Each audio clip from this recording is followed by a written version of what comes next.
Bapak Ibu Saudara-saudara yang terkasih dalam Tuhan kita Yesus Kristus, selamat pagi, shalom, dan salam sejahtera untuk kita semua.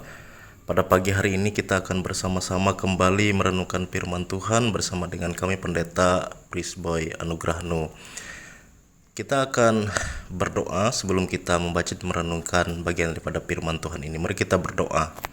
Bapa di surga, kami bersyukur karena pada pagi hari ini kami boleh dibangunkan dengan kekuatan, kesehatan yang datang daripada Tuhan. Kami percaya ini bukan karena kuat dan hebat kami sebagai manusia, melainkan karena Tuhan yang boleh memelihara kehidupan kami di sepanjang hari kemarin, malam hari tadi, bahkan hingga pada pagi hari ini. Terima kasih Tuhan, kami boleh bersyukur pula karena pada pagi hari ini kami boleh diperdengarkan kembali akan kebenaran firman Tuhan. Dan biarlah firman ini boleh menuntun kami di dalam kehidupan kami yang baru berjalan bersama dengan Tuhan pada hari ini. Terima kasih Tuhan, kami boleh berdoa dan bersyukur. Amin. Yesaya pasal 22 ayat yang pertama sampai dengan ayat yang ke-8 bagian A. Dengan perikop kelancangan penduduk Yerusalem. Demikian firman Tuhan. Ucapan ilahi terhadap lembah penglihatan. Ada apa gerangan? Maka semua pendudukmu naik ke soto-soto rumah. Hai kota yang bersorak riuh dan ribut gembira. Hai negeri yang beria-ria. Orang-orangmu yang mati terbunuh bukanlah terbunuh oleh pedang, dan bukanlah gugur dalam peperangan. Semua panglimamu sama-sama melarikan diri. Mereka tertawan tanpa tembakan panah. Semua orang-orang kuatmu sama-sama tertawan, biarpun mereka sudah lari jauh-jauh. Sebab itu aku berkata, buanglah mukamu terhadap aku. Biarkanlah aku menangis dalam kepahitan. Janganlah mendesak aku, supaya aku terhibur mengenai kebinasaan putri bangsaku. Sebab Tuhan semesta alam telah menentukan suatu hari. Ia akan menggemparkan, menginjak-injak dan mengacaukan orang di lembah penglihatan. Tembok akan dirompak dan teriakan minta tolong sampai ke puncak gunung. Elam telah memasang tabung panah. Aram datang dengan pasukan berkereta dan berkuda. Dan Kir membuka sarung perisai. Maka lembah-lembahmu yang paling indah penuh dengan kereta. Dan pasukan berkuda berbaris di hadapan pintu gerbang. Dan Yehuda kehilangan perlindungan. Pada waktu itu engkau memandang kepada perlengkapan kata di gedung hutan. Yang berbahagia ialah mereka yang mendengarkan firman Tuhan dan yang meliharanya dalam kehidupannya hari lepas hari. Amin. Bapak Ibu Saudara-saudara sekalian terkasih dalam Tuhan kita Yesus Kristus, keadaan kehidupan yang terjadi di Yerusalem yang tergambar dalam nas Alkitab kita pada pagi hari ini tentu saja mengingatkan kita kembali betapa sebenarnya keberdosaan yang dilakukan oleh manusia akan senantiasa mendatangkan murka yang datang daripada Allah. Ada begitu banyak hal kejahatan-kejahatan yang dilakukan oleh manusia yang justru tentu saja menyakiti hati Tuhan dan membuat dirinya murka. Apa yang terjadi dalam perjalanan kehidupan orang-orang Israel ataupun orang-orang Yahudi tentu saja senantiasa mengingatkan kita bahwa seberapapun kuat, tangguh, dan hebat kita sebagai manusia, tentu saja akan selalu ada celah untuk kita bisa mengalami yang namanya kejatuhan. Karena kita hanyalah manusia yang lemah, terbatas. Bapak Ibu Saudara-saudara sekalian terkasih dalam Tuhan kita Yesus Kristus, dari hal ini kita juga dapat melihat bahwa keadaan yang terjadi di Yerusalem pada saat itu dengan kekacauan yang mereka alami tentu saja adalah bagian daripada akibat keberdosaan dan kejahatan mereka terhadap Tuhan.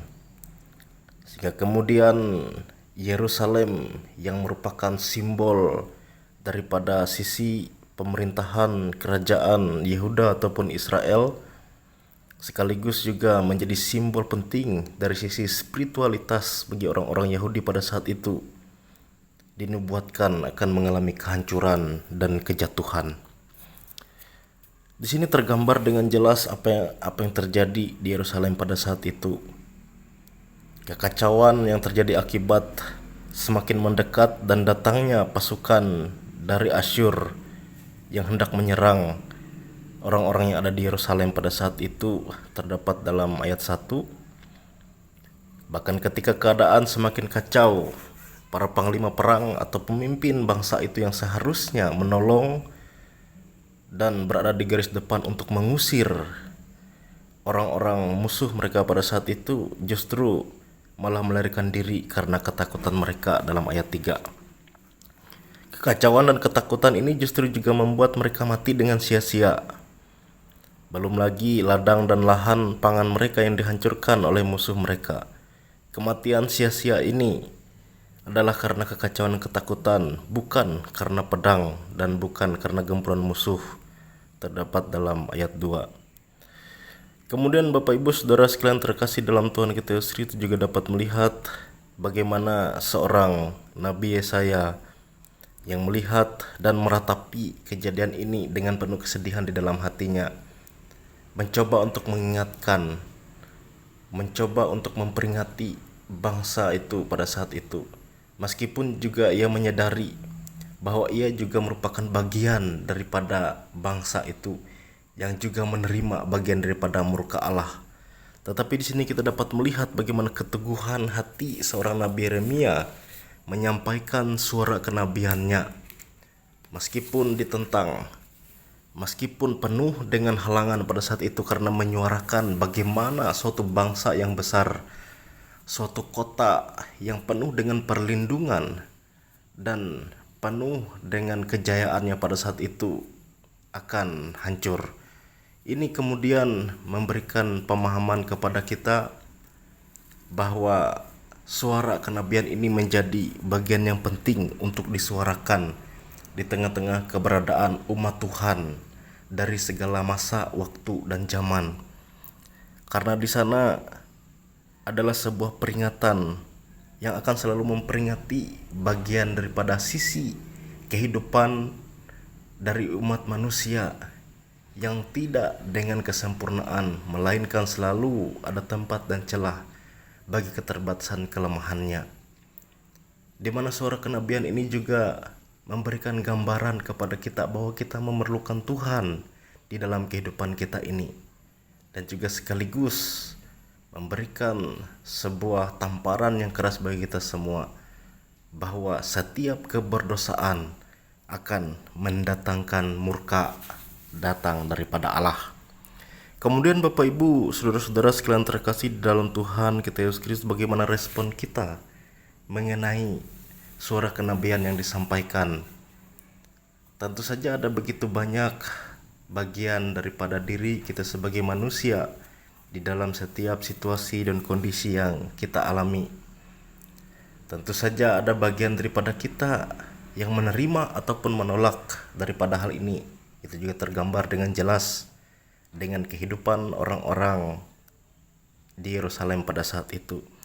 Akan tetapi yang perlu kita sadari bahwa suara kenabian ini harus terus kita dengar, harus terus menjadikan telinga dan mata kita peka, agar kita dapat melihat dan mendengar bagian-bagian yang benar-benar datang daripada Allah, bagian-bagian yang justru memberikan kebaikan kepada kehidupan kita, bagian-bagian yang memperingati kita agar tidak bertindak gegabah dalam kehidupan kita, tidak melakukan kejahatan, tidak melakukan hal yang berdosa di dalam kehidupan kita hari lepas hari. Biarlah senantiasa firman Tuhan ini boleh menguatkan, menuntun kehidupan kita, sehingga kita boleh benar-benar datang dan tertuju hanya kepada suara yang datangnya daripada Tuhan. Amin. Mari kita bersatu hati dalam doa syafaat. Mari kita berdoa. Tuhan Allah, Bapa kami yang bertahta dalam kerajaan sorga, segala puji syukur, hormat, dan kemuliaan kami persembahkan bagi-Mu Tuhan.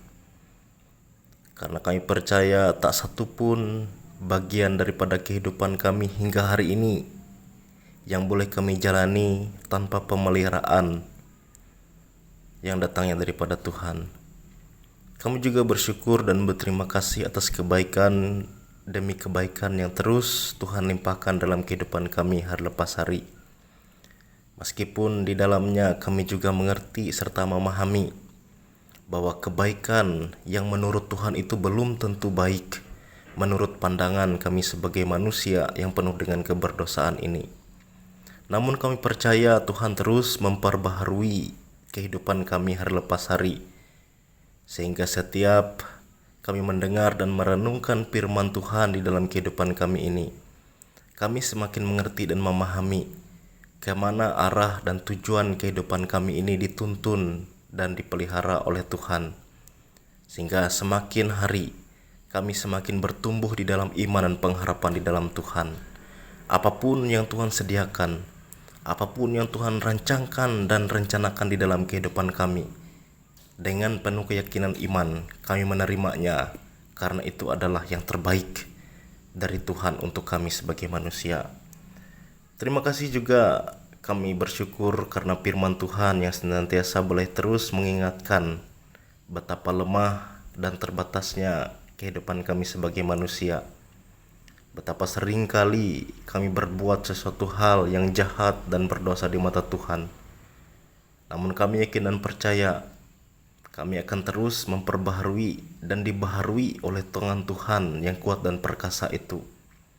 Sehingga kehidupan kami hari lepas hari akan semakin menjauh dan terlepas dari belenggu dosa. Karena kami percaya Tuhan Allah telah mengaruniakan anakmu yang tunggal untuk mati di kayu salib demi keselamatan, demi menghapus dosa dan kebersalahan kami sebagai manusia. Bapa di surga, pada saat ini kami ingin menaikkan doa syafaat kami kepadamu untuk seluruh bagian jemaat-jemaat Tuhan dimanapun berada yang mendengar bagian daripada firman Tuhan pada saat ini, dan terkhusus juga sekawasan Resort GKI Puruk Cahu ini ya Tuhan. Kami kena percaya dalam setiap perjalanan kehidupan kami yang penuh dengan persoalan pergumulan. Bahkan ketika kami boleh diberikan oleh Tuhan karunia untuk menerima kebaikan, kesukacitaan dan damai sejahtera, biarlah semuanya itu terus boleh memperbaharui iman dan pengharapan kami di dalam Tuhan. Bahkan menuntun kami untuk semakin percaya, untuk semakin berpegang teguh ke dalam tangan penyertaan Tuhan, yang kami percaya semuanya menuntun kami menuju kepada kebaikan menurut daripada tangan pengasihan Tuhan. Kami juga mengucap syukur karena gereja Tuhan, Gereja Kalimantan Evangelis, yang hingga hari ini terus bekerja dan berkarya untuk memberitakan firman dimanapun kami ditempatkan, dan juga siapapun kami yang diutus dan dipanggil oleh Tuhan untuk memberitakan Injil keselamatan itu. Biarlah Tuhan terus bekerja di dalam organisasi gereja kami ini. Biarlah Tuhan boleh memberkati setiap pemimpin kami, baik dari tingkat sinode, resort maupun hingga ke tingkat jemaat, agar kami tetap dipersatukan oleh Allah dalam satu cinta dan kasih, dalam satu buah pengharapan bahwa Injil Tuhan akan terus diberitakan ke seluruh muka bumi ini ya Tuhan. Kami juga berdoa untuk pemerintahan kami pada saat ini ya Tuhan, baik dari tingkat pusat bahkan hingga ke daerah kami di tempat ini, terkhusus untuk Kabupaten Murung Raya kami tercinta ini ya Tuhan. Biarlah Tuhan boleh memberkati setiap bagian pada pemimpin kami bersama dengan seluruh jajarannya. Biarlah Tuhan boleh memberkati seluruh bagian daripada keluarga, rumah tangga mereka. Biarlah diberikan tanggung jawab. Biarlah Tuhan juga memberikan kepada mereka kekuatan, semangat, sehingga mereka boleh memimpin kami menuju kepada kesejahteraan, dan tentu saja dengan berpegang kepada kebenaran firman Tuhan. Pada saat ini ya Tuhan, secara terkhusus kami juga berdoa untuk jemaat Tuhan di Jemaat Hagai Kohong ya Tuhan. Kami kena percaya Tuhan boleh mempersatukan, menguatkan iman pengharapan kami. Tuhan juga boleh memberkati jemaat Tuhan di tempat ini ya Tuhan, para pengurus jemaat, pelayan Tuhan, pikaris di tempat ini ya Tuhan, sehingga nama Tuhan senantiasa dipermuliakan, firman Tuhan akan terus dikabarkan di tempat ini, bahkan semakin banyak jiwa-jiwa yang boleh diselamatkan. Kami juga berdoa untuk seluruh bagian jemaat Tuhan yang ada di tempat ini. Biar Tuhan memberkati setiap bagian daripada kehidupan kami hari lepas hari, keluarga rumah tangga kami, pekerjaan, usaha kami, harapan, cita-cita, dan rencana kami ke depan. Biarlah dengan tangan penyertaan Tuhan, semua kebaikan akan terus kami terima, bahkan terus menuntun kami menuju kepada kedewasaan di dalam kehidupan kami ini ya Tuhan. Terima kasih Bapa di surga, ini seluruh doa dan permohonan kami. Kembali kami menyerahkan janda duda, orang-orang miskin, anak yatim piatu, orang-orang yang sakit dan beban berat. Biarlah Tuhan pulihkan, biarlah Tuhan boleh memberikan air kesegaran kepada mereka. Biarlah kami semua dipersatukan dengan cinta dan kasih datang daripada Tuhan untuk menerima kebaikan demi kebaikan di dalam kehidupan kami hari lepas hari. Ini doa dan permohonan kami, hanya dalam satu nama berkuasa kami berdoa, seraya mengucap syukur dan mengucapkan doa yang kau ajarkan kepada murid-murid-Mu demikian. Bapa kami ada di sorga, dikuduskan namamu, datanglah kerajaan-Mu, jadilah kehendak-Mu di bumi seperti di sorga. Berikanlah kami pada hari ini makanan kami yang secukupnya, dan ampunilah kami akan kesalahan kami, seperti kami juga mengampuni orang yang bersalah kepada kami. Jangan bawa kami ke dalam pencobaan, tapi lepaskanlah kami daripada yang jahat, karena Engkaulah yang empunya kerajaan dan kuasa dan kemuliaan sampai selama-lamanya. Amin.